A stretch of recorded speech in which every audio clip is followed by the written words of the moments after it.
Hello there. It's Most Things Kenobi. This is the podcast you're looking for.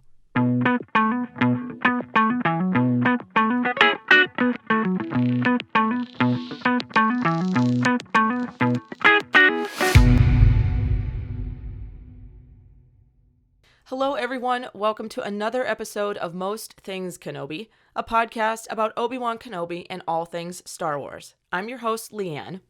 And I'm your host, Lauren. And oh my gosh, this week is so exciting. This is so exciting. I'm so excited. I am stoked. This has been really fun collecting all this stuff as it comes in. Yes, this is the Q&A episode, which when we came up with the idea, we're like, we may get a few questions. Holy shit, we got enough questions that we could do a two-parter. So thank you everyone who gave us questions, multiple questions, so many random questions. It's exactly what we were hoping for. Thank you. This is going to be so much fun. Yeah, it's going to be hilarious, I think. We got some questions that made me laugh out loud. I would screenshot them and send them to you. I would do the same to you. It's so and we're just good. Like, this is amazing. This is a great question. We have the best listeners. You guys are amazing. Thank you so much. This is going to be fun, I hope, for everybody. And here's the thing. I haven't thought of my answers prior to this. So we have a list in front of us. Lauren put all of the questions on a document, and we're going to go through them. And I don't know. Like, I can't remember of all the questions we got. Like, obviously, I read them, right? But I didn't bother to even think about them because I want it to be a surprise, and I want it to be, my first answer is the answer that comes out of my mouth and is recorded on here today. It's a very spur of the moment. Hopefully, we won't fuck it up. No. How could we? It's going to be great. This is going to be great. All right, let's dive in. We've got like over 30 questions to get through. I love it. Okay, so one of the first questions we got was from one of my sisters, actually, and it was such a good question. I was like, we have to include this. So yay. She asked, could you guys talk about your favorite vehicles, ships, or vessels? Which ones do you like in the context of Star Wars, and which ones would you most like to fly, pilot, or captain? I love this question. You want to answer first? I had to give this one some thought when she first gave it to me because I didn't want to say something that I didn't mean, which is so stupid. For sure. But definitely, I would definitely love to fly the Millennium Falcon or Luke's X-Wing. Yes. Those would be, just to even sit in the cockpit of one of those, I think I would have an emotional experience. I absolutely, I'm like you. I too would want to pilot at least an X-Wing, if not Luke's X-Wing. And don't you want to put the Millennium Falcon into hyperdrive? Well, and listen to it fail like we at least once. I think my favorite vehicle, the most notorious is of course the Millennium Falcon. I mean, it's the mothership, if you will, right, of all ships. But I love a good TIE fighter. Mm-hmm. But besides an X-Wing, I think I would love to fly Anakin's starship from, the Clone Wars. Yeah, and his fighter? Revenge of the Sith. Yeah, the Starfighter, yeah. Yes. The That'd one with the yellow great. stripe. That'd be awesome. Well, I would love that. Have to, say, this is where the fun begins, if you Well, did. of course! I would also not mind, some sort of speeder bike. I think that would be super fun to have one of those. To go through the dusty sands of Tatooine and then zip across. Why not, right? Especially if I end up at Luke or Obi-Wan's house, that'd be fine. Oh, get it, girl. I would not choose to ride in a speeder through Endor because of the trees. Give me the open plains of a desert planet. I don't want to have to weave through the trees. Yeah. That's an accident waiting to happen. It is an accident waiting to happen. My God. Now I want to fly a ship. Thanks, Lauren's sister. Our next question comes from Jenny Marie Studio on Instagram. She asks, what Star Wars creature would you adopt as a pet? I know right away. Mm-hmm. Same. A loth cat. Yeah. Although, several loth cats. I would also take a loth wolf as well. Oh, yes. I think that might even be more majestic than a cat. You could ride them. Yes. Oh my God, I'm for it. I love it. You know what, though? I would also adopt a Tauntaun because I feel bad for them, like, constantly. They need some love. Yeah. They need some love and affection. I would like to have a Tauntaun farm where they're just all roaming around and, you know, making their noises and stuff. Kind of like a llama or an alpaca farm. Yes. But with Tauntauns. I love that.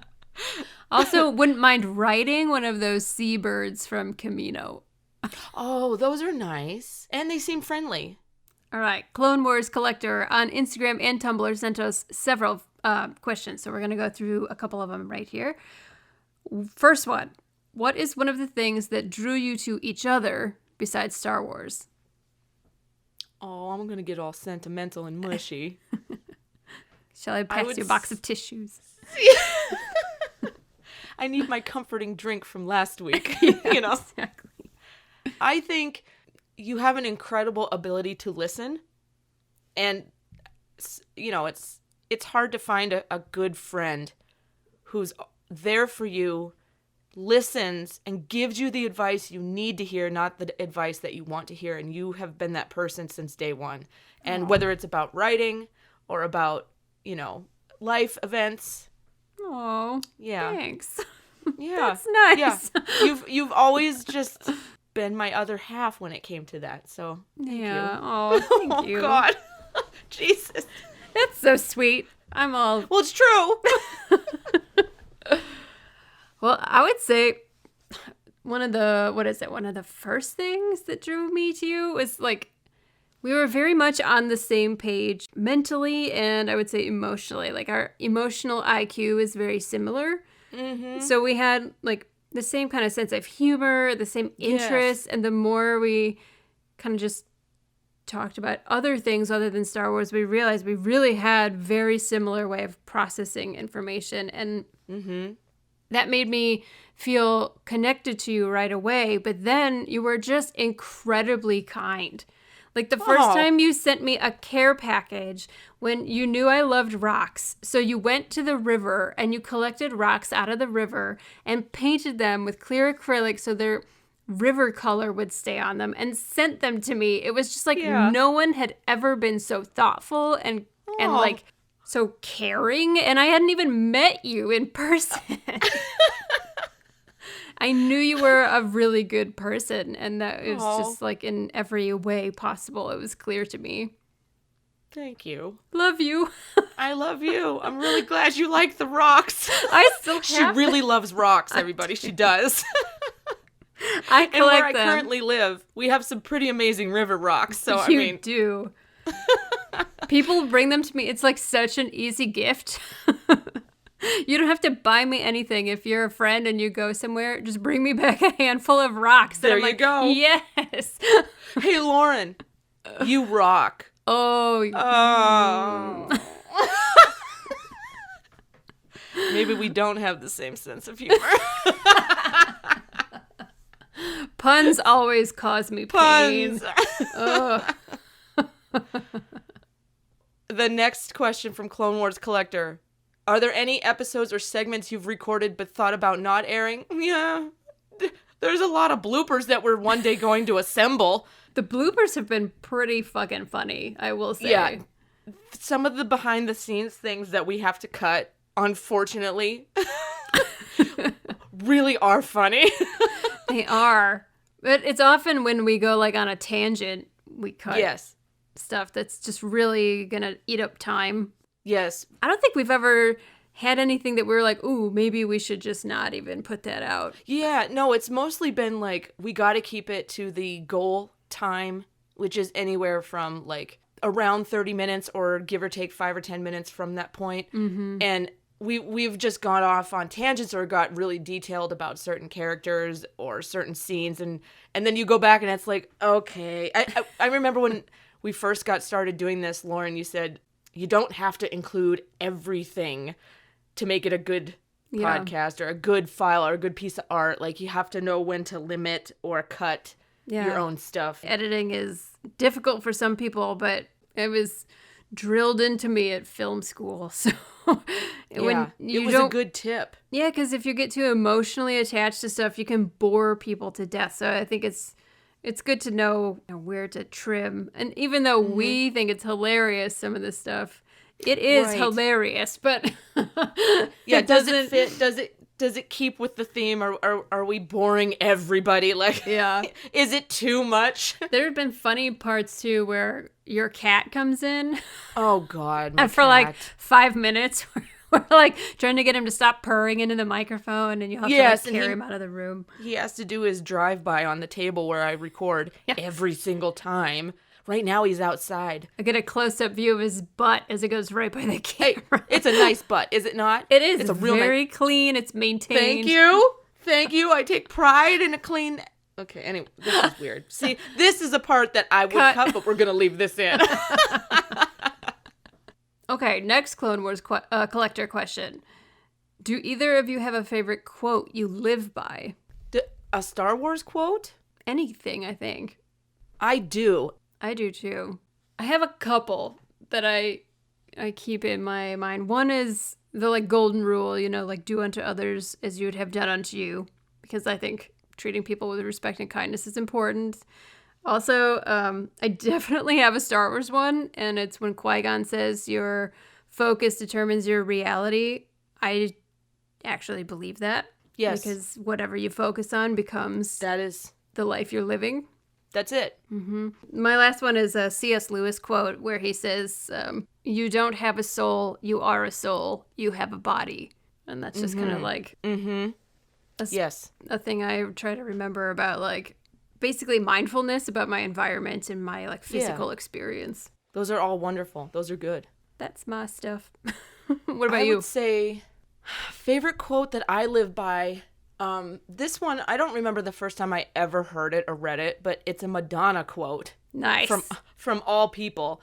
But it's always, it's literally what I identify with. And I have to remind myself constantly, especially in my professional life.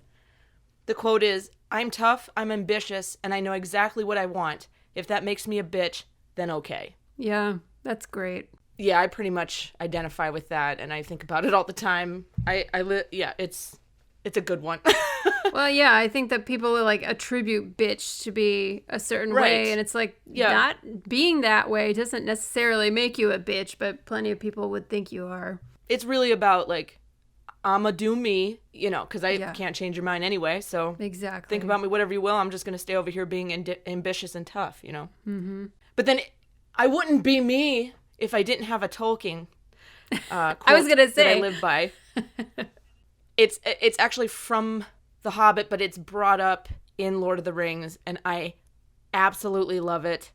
And I think about it from a life perspective all the time. And it's the road goes ever on and on, over rock and under tree, by caves where never sun has shone, by streams that never find the sea. So it's the road goes ever on and on, basically the story. And the one from the Lord of the Rings is the one that was from The Hobbit, but the one that I love is the road goes ever on and on, down from the door where it began. Now far ahead the road has gone, and I must follow if I can. Pursuing it with eager feet until it joins some larger way, where many paths and errands meet, and whither then I cannot say. And that is like my favorite Lord of the Rings.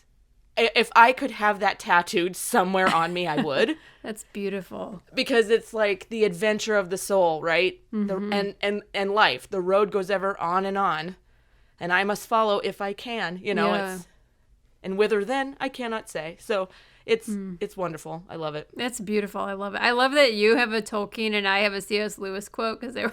Well, I was thinking that when you said C.S. Lewis, I said, here we go again with our space twinness. Just dovetail together as we usually do. And just to wrap it up, if I had to pick a Star Wars one, it is definitely the fear leads to anger, anger leads to hate, hate leads to suffering. That one, because it's true. It's incredibly true, and you have to remind yourself that. What's a guilty pleasure? What if?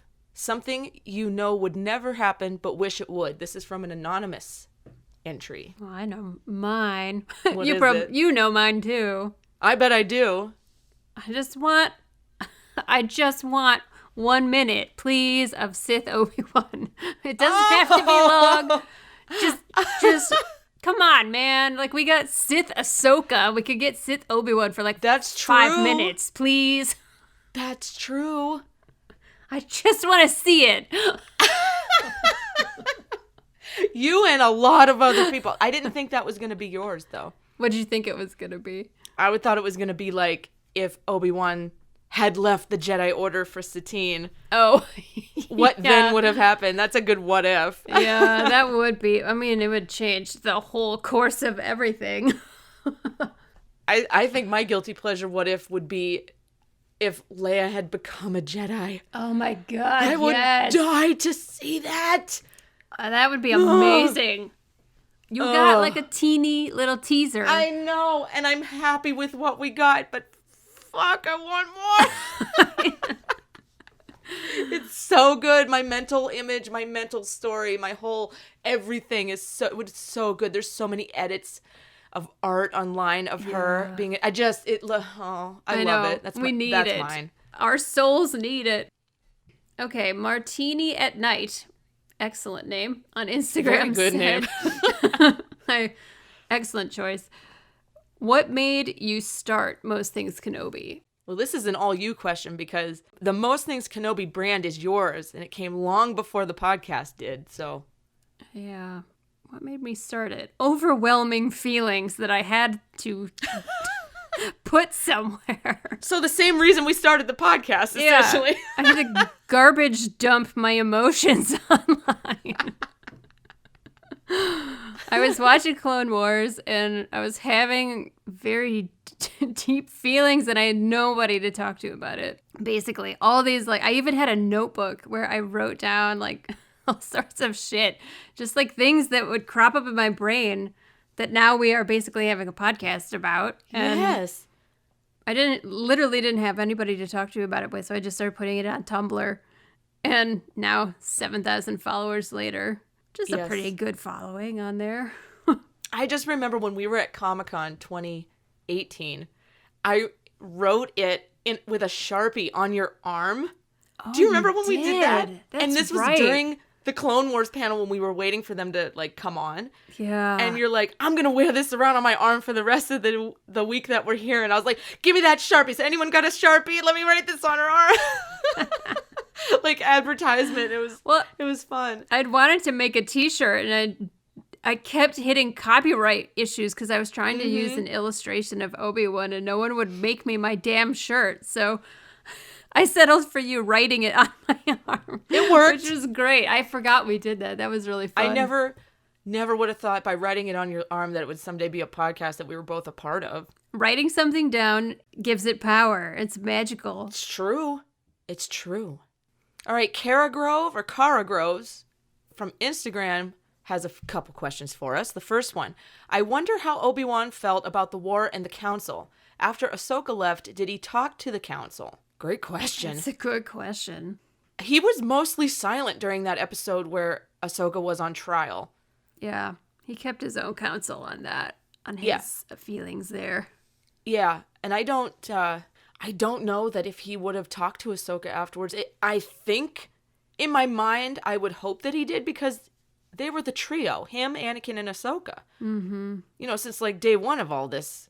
But the way that Ahsoka left doesn't lead me to believe that anyone talked to her. I mean, she just peaced out, and that was it. I think she was just gone. Mm-hmm. Well, and there's those unfinished episodes that you can find on YouTube. Mm-hmm. And there's a scene where Anakin is like really struggling and like goes to say something to Ahsoka and she's not there. And it's like his pattern. And he and Obi-Wan have a conversation about it. And that's probably the most you ever hear of what Obi-Wan thinks about it. Mm-hmm. He tries to tell Anakin, like, it was her choice. It's what she felt like was the right thing for her. Right, but it's the reasoning behind it. Mm-hmm. Yeah, why didn't he defend her? Why didn't anybody? I know. It had to have been a difficult position for him to be in because he is part of the council and he's so devoted to all of this stuff. The other part of the question is, how did he feel about war and the council? I think he probably felt very honored to be on the council. Wasn't he like one of the youngest people to be on the council? And then he didn't have to go through the trials that the other ones did. No, because his trial was killing a His trial was Darth Maul. Yeah. Cutting a dude in half and throwing him down a reactor shaft until it takes. Instant registration for the council. No cover letter necessary. Yeah, that's all you gotta do. No big deal. I do think he got pretty disillusioned probably by the end, even though he probably was the kind of person who would never say it out loud.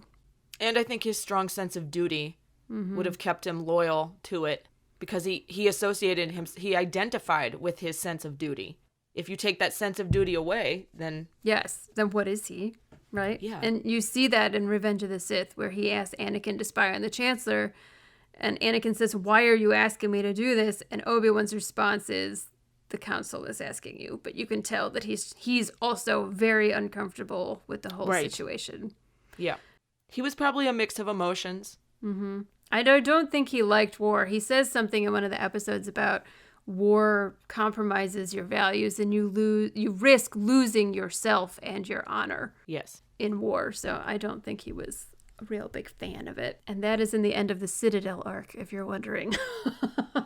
Great arc. Probably on my top 3. Same. It's when he's warning Anakin about Tarkin. God, so good. Yeah. Oh, we got to do like an Anakin / Darth Vader / Tarkin episode. That'd be great. We could, yeah. That'd be fun. Okay, we'll put that on hold. Yes. We have another question from Kara Grove. Do you want to read it? Yeah. So she also asks, also, I don't remember if you discussed this, but did he, Obi-Wan, regret loving Satine after her death? Did he feel regret? That's a good question. That would be total speculation. I don't think they ever say anything. I would say that he probably didn't regret loving her, but he probably would regret that she got caught up in his bullshit with Maul. Yes. That would never have been his intention. I would say a resounding no for him regret loving Satine. But exactly what you said.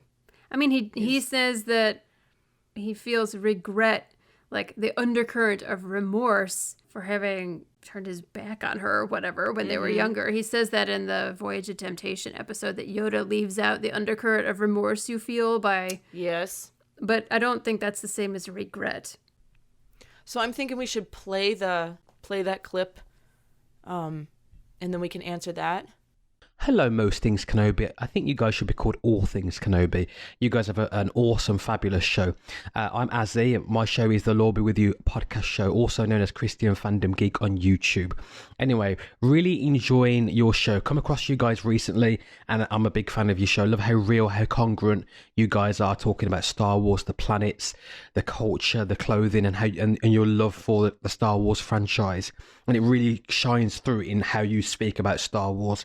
I have a quick question for you guys. Do you think, and this is an interesting one, do you think Star Wars money, Republic credits, could be instantiated in the real world in a way that is a usable currency? So, for example, could you go on a podcast, a kind of Star Wars show or Star Wars retailer, and actually pay in Republic credits, and you get discounts for that, and you get a good deal for it because it's Republic credits?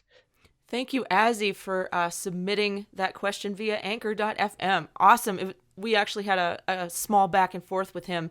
He's an incredibly kind individual, and be sure to check out his podcast. He's got a wonderful voice.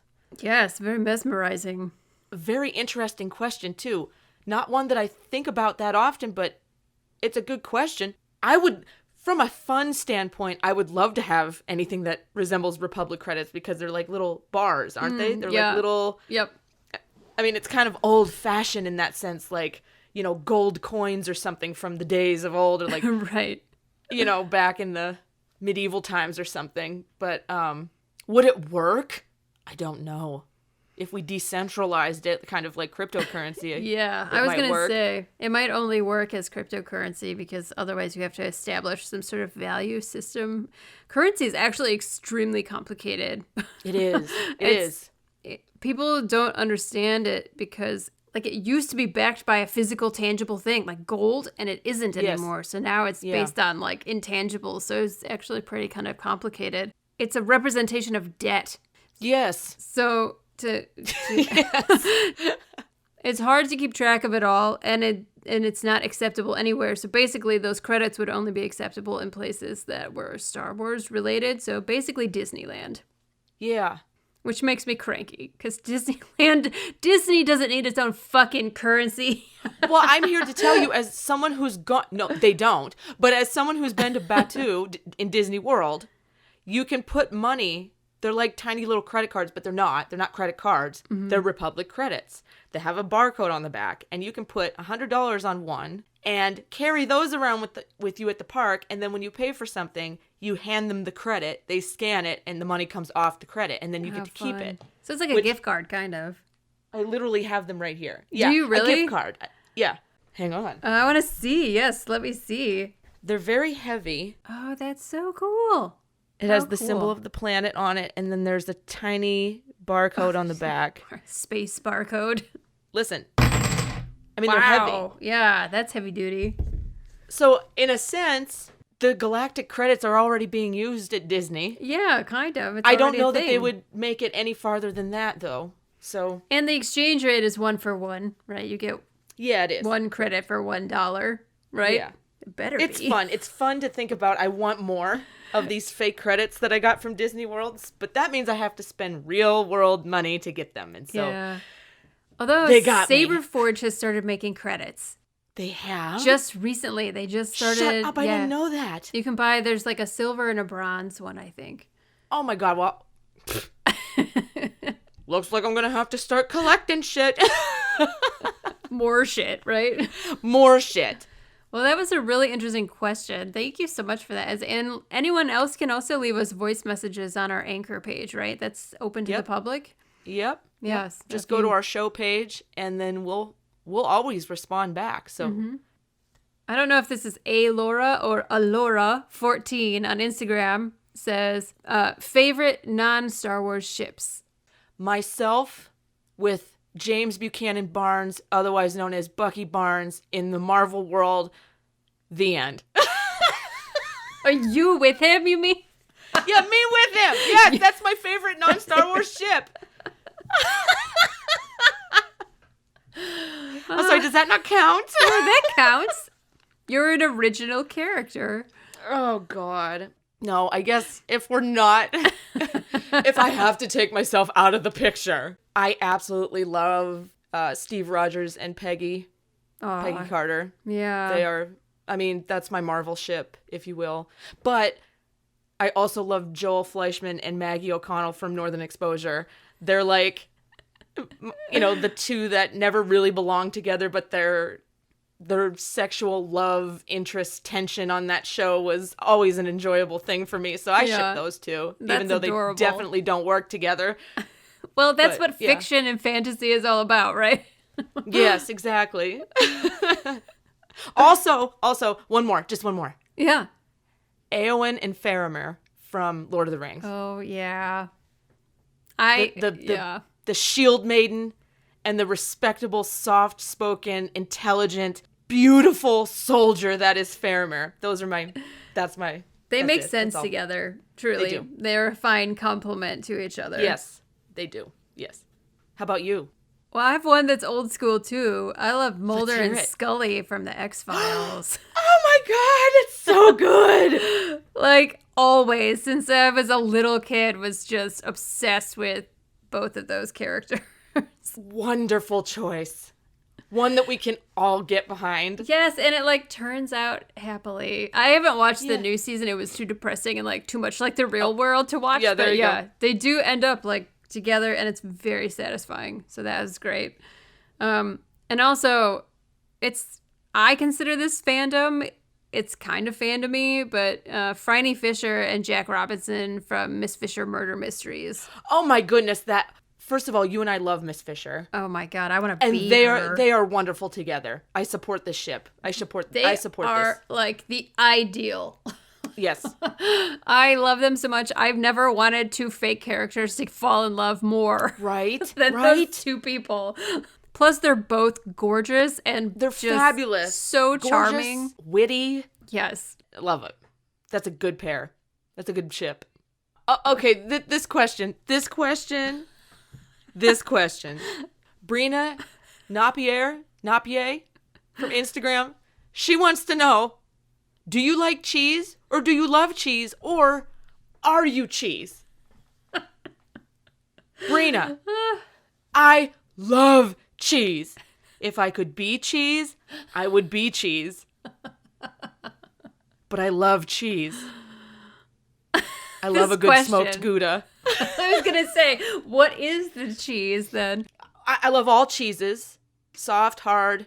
I don't like the stinky variety, although I've tried it. I've given every cheese a fair chance. But I love me some smoked Gouda or some smoked mozzarella. I love the smoky cheeses. Yeah. Really do.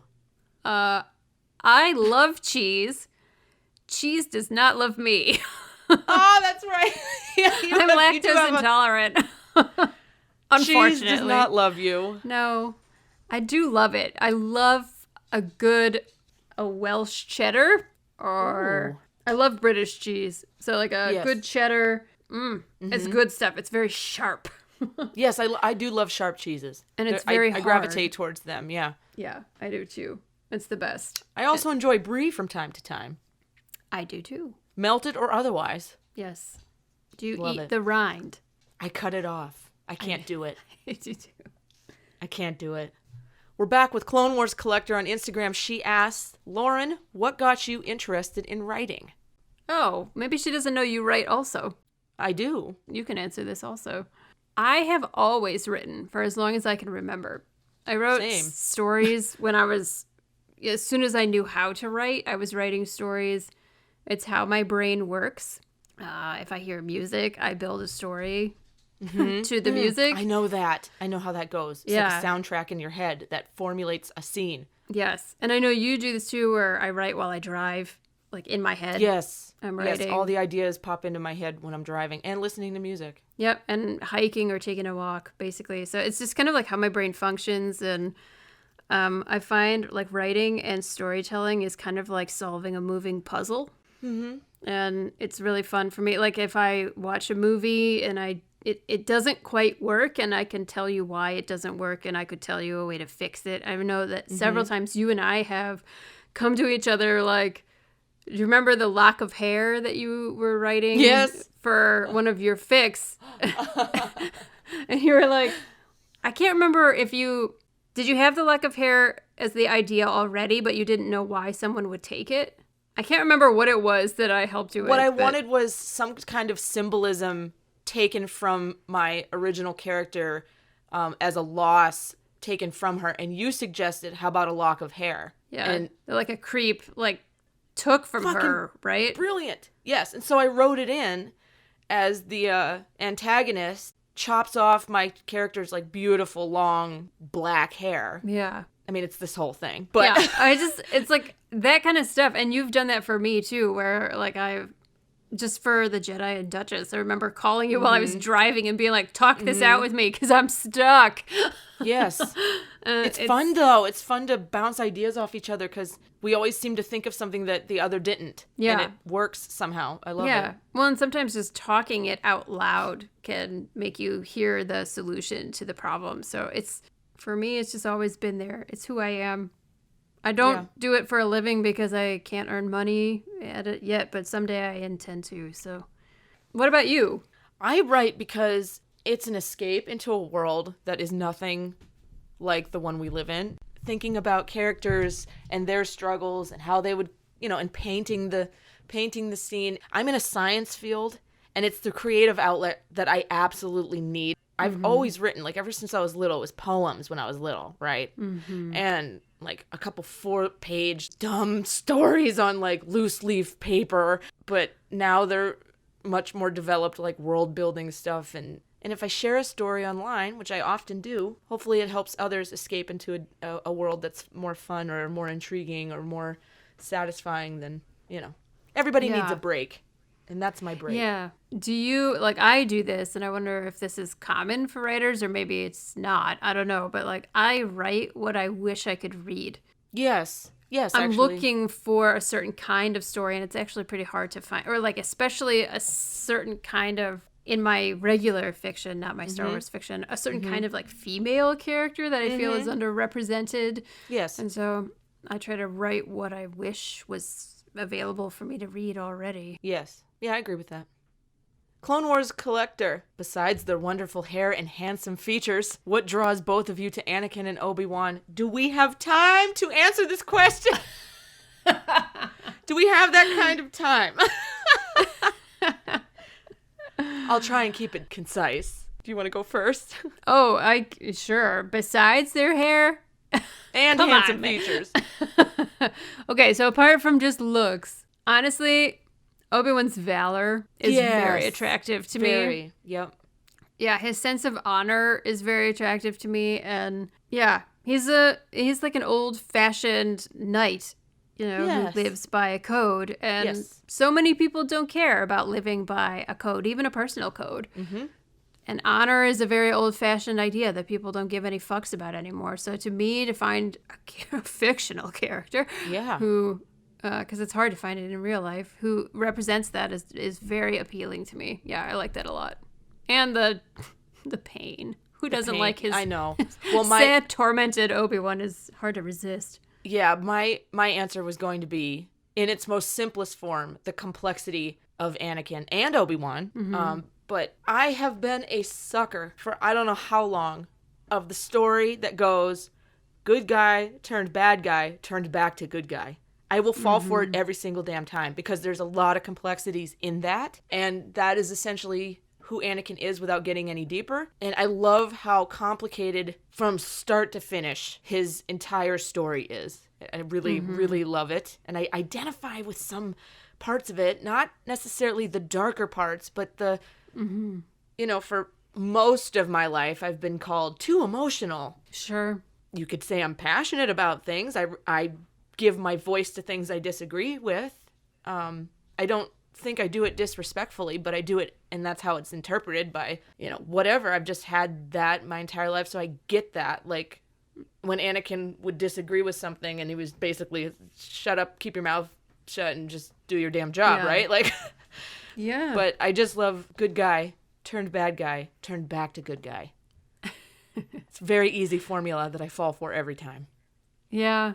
I think part of it too for me is the Obi-Wan's effortless charm, but it's backed up by being really, really skilled. Yes. You don't fuck with him. No, when there's he a comes lot of off the control. rails. Obi-Wan Yeah. exudes and oozes control, Yeah, but when he gets the job done, it's Yes. he can crack jokes and be witty and flip his hair, but then he'll also cut you in half. That's it. Right down the middle.